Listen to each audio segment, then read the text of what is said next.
Hey everybody, this is Mr. Payton. Welcome to another episode of Mr. Payton's Stories. So, school number 3, Estrella Middle School.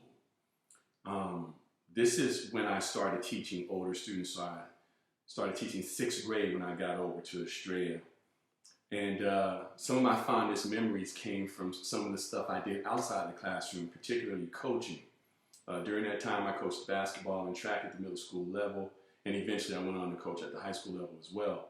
But one of my favorite memories has to do with a parent. Now, I won't say her name, but anybody who was around during that time is going to know exactly what I'm talking about.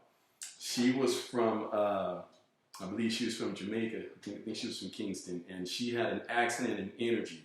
She was the kind of mom that would be running down by the fence as her son or daughter was running, because she had an older daughter and then a son that came after.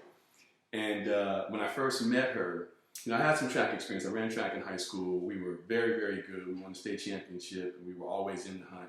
And I got to run with one of the best athletes I've ever seen in my life, George Payton.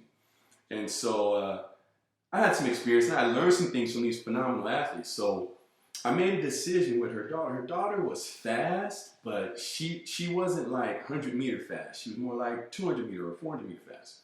So I moved her into another event, and I'm telling you, she came up to me, she's like, Mr. Payton, how come my daughter is not in the relay? And I was like, ma'am, I don't have time to explain that to you right now, but I promise you I will when the meet is over, and I'll give you my plan. And so once I broke it down to her, she kind of gave me the look like, this better work or else I want her back. And I said, that's fair enough. And so what I figured out is that this young lady was just an exceptional athlete, and she was going to dominate in all the other events. She was a solid sprinter, but at the time I had some other girls who really couldn't do anything else. So in order to try to win the whole championship, if you know anything about track, you got to get points in several events. And this young lady could dominate in so many other events that if I put her in a relay, I would lose her in one of those other events. Well, fortunately for me, the whole thing worked out. We won the whole thing, and it was great. To the point that this young lady is now, I think she received her, they won like nationals. I believe she's running either NAIA or Division II, but she ended up being this exceptional athlete to the extent that she has an opportunity to possibly run for Jamaica in the Olympics in the next Summer Olympics. So, exceptional athlete. Well, here came her brother. And we were hoping, is he as good an athlete as she is? Well, we found out really quickly.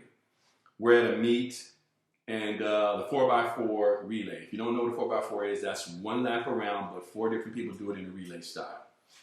We were down, I'm going to say, at least, and I'm not exaggerating this, anybody who was at the meet will tell you, at least 100 meters when he got the baton.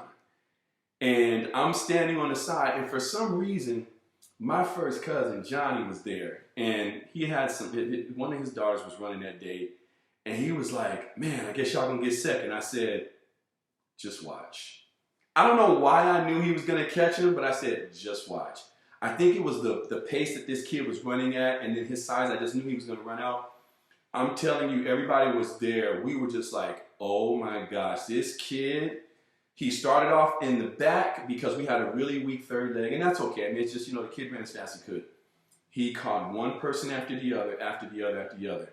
And he passed a kid with room to spare and won us the 4x4 that day. It wasn't a championship or anything like that, but it was just one of the most exceptional things you'd ever seen. And so for this to be the younger brother of that other athlete I had coached, and to have that mom, I mean, you talk about excited. I mean, she was jumping up and down. She jumped over the fence. She was on the track, everything. But she was just that kind of support and that type of energy. And I was fortunate enough to coach both of those athletes all the way through middle school. And then I had the chance to coach the older daughter in high school, where we were able to win a divisional championship as well. And she went on to college, like I said. And so shouts out to that parent. You know who you are. Everybody knows who I'm talking about. She's got more energy than anybody. And she was in shape too. I'm telling you right now, she probably could have outran half the kids. So just another one of those wonderful experiences that I had as a teacher and coach. And if it's not for parents like her, what we do as teachers and coaches doesn't happen. So hope you enjoyed that. Like the video and subscribe. Thank you.